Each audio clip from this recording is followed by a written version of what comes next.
Watch him on a Tuesday morning. Everyone else is in traffic. He's not going anywhere. He didn't win a lottery. He didn't sell a company. He just quietly hit a number, and the day he crossed it, his money started covering his life, so he didn't have to. That number has a name nobody teaches you. Call it the buyback number, the amount you need invested so the returns alone pay for the life you actually live. Cross it and work becomes optional. Forever. Here's the part that keeps people stuck their whole lives. They think it's one enormous, impossible number. It isn't. It's a ladder. And every single rung buys back a piece of your time, starting with a rung that's closer than you'd ever guess.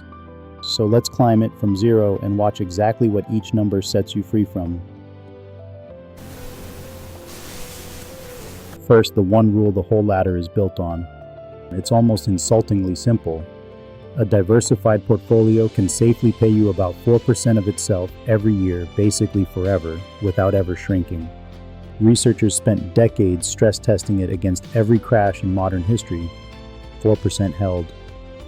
Flip that around and it becomes a tool you can use tonight. Every $1,000 you invest quietly hands you about $40 a year for the rest of your life without you touching the $1,000. $40 a year sounds like nothing. But stack enough thousands, and those little $40 streams start paying your bills one by one. And that's the entire game. You're not saving up a pile to spend. You're hiring little workers who never sleep, and each one covers a slightly bigger piece of your life. So here's the only question that matters. How high up the ladder do you have to climb before the workers cover everything? Let's count.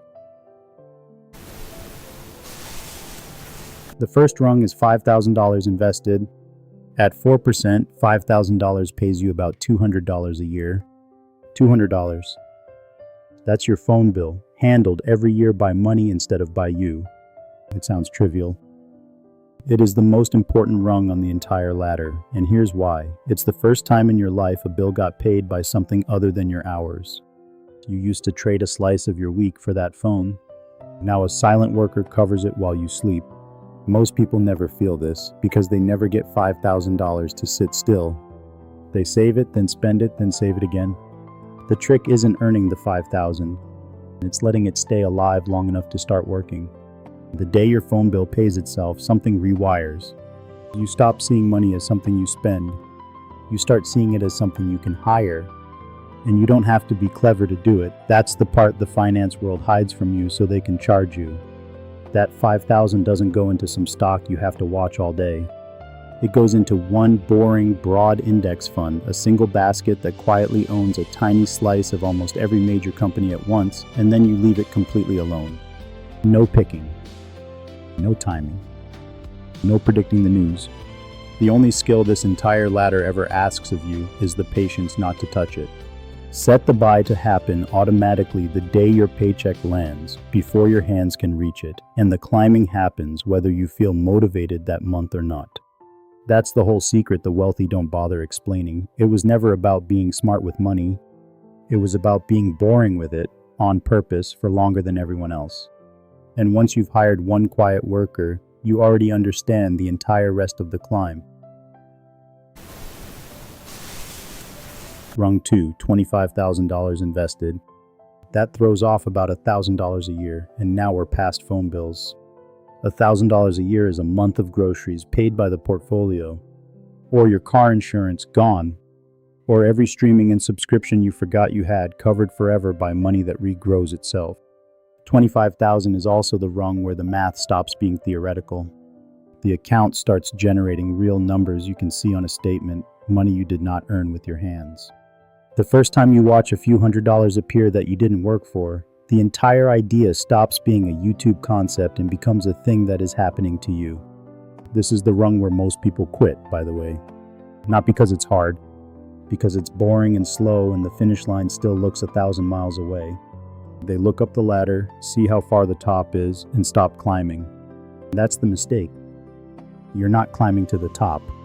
You're climbing one rung, and each rung pays you to stand on it. Rung 3, $100,000 invested. The first 6 figures. About $4,000 a year in returns, and now the worker is paying for shelter.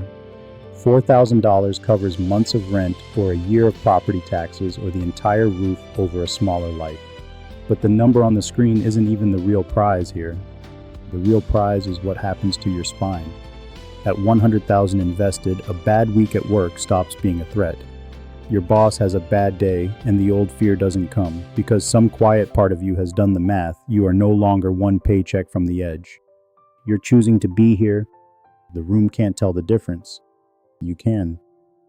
100,000 is also where compounding stops crawling and starts to lean forward. The first 100,000 is brutal. You carry almost every dollar of it up the hill yourself. After it, the hill starts pushing back in your favor. The growth on a six-figure account in a good year can rival what you save. The machine starts helping. Rung 4, $300,000 invested. $12,000 a year paid to you for nothing. For most people, that's the entire cost of keeping a roof and the lights on. Read that again. At $300,000 invested, your housing and your utilities are handled by the portfolio. The walls and the warmth covered every year by money you already have. You still work, but the texture of the work changes completely. You're no longer working to survive. You're working to climb faster. Every dollar you add now is pure acceleration because survival is already paid for. This is the rung where people around you start to misread you. You seem calmer, less reactive. You ask for the raise in a voice that can afford the answer. You turn down the thing that drains you. They think it's confidence. It's not. It's a balance. Half your life is now bought back. The other half is the same climb you already know how to do. Rung 5, $600,000 invested, $24,000 a year. And now we cross a line that almost no one you know has crossed. The line where, if you had to, you could stop. Not a rich life, a lean one. $24,000 a year is a paid-off quiet existence. A small place, simple food, no boss. It's the first rung where never work again stops being a fantasy and becomes a button you could actually press.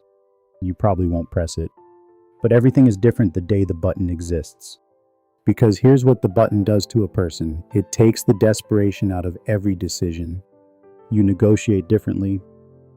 You walk away from bad clients, bad jobs, bad rooms, not because you're brave, but because you're free.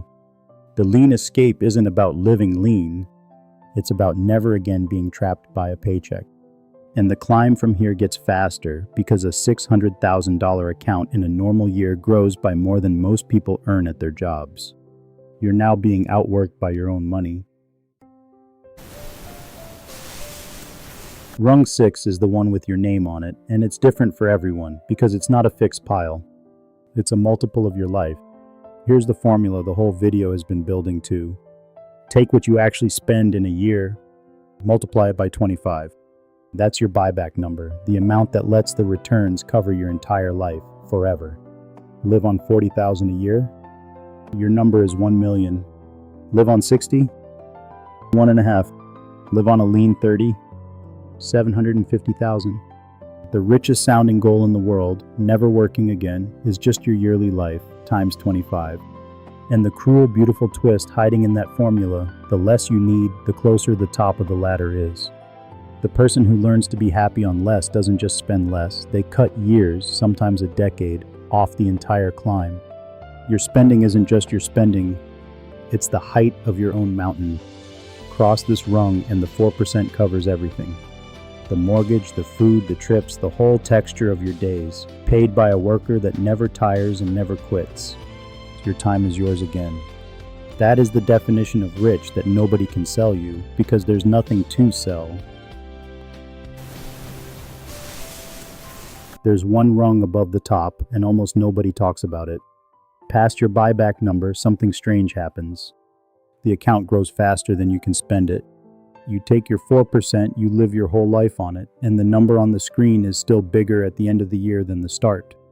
You are now getting richer by doing nothing, faster than you ever got richer by working. That's escape velocity. The point where money stops being something you manage and becomes something you can only watch, quietly, as it does the thing money does when you finally stop interrupting it. Left alone in a boring index fund, it roughly doubles every decade. So the buyback number you hit at 50 becomes twice that by 60, 4 times by 70, long after you stopped adding a cent. This is the rung the wealthy actually live on, not yachts. This, a number so far past their spending that the growth alone could fund a second life. And they got there the same way you'd start tonight, one rung, then the next, refusing to quit on the boring middle ones. So here's the whole ladder in one breath. 5,000 buys your phone, 25,000 buys your groceries, 100,000 buys your spine back, 300,000 buys your roof, 600,000 buys the exit, and 25 times your yearly life buys all of it forever. Not one impossible number. A staircase, and you've been standing at the bottom of it thinking it was a wall. The people at the top aren't smarter than you. They didn't earn some secret salary. They just understood, earlier than you did, that money isn't for spending, it's for hiring. And they hired their first quiet worker, the one that paid a single small bill, and they refused to stop. The first rung is $5,000 in a decision you can make tonight. Climb. This is Merlin Money. Count it quietly.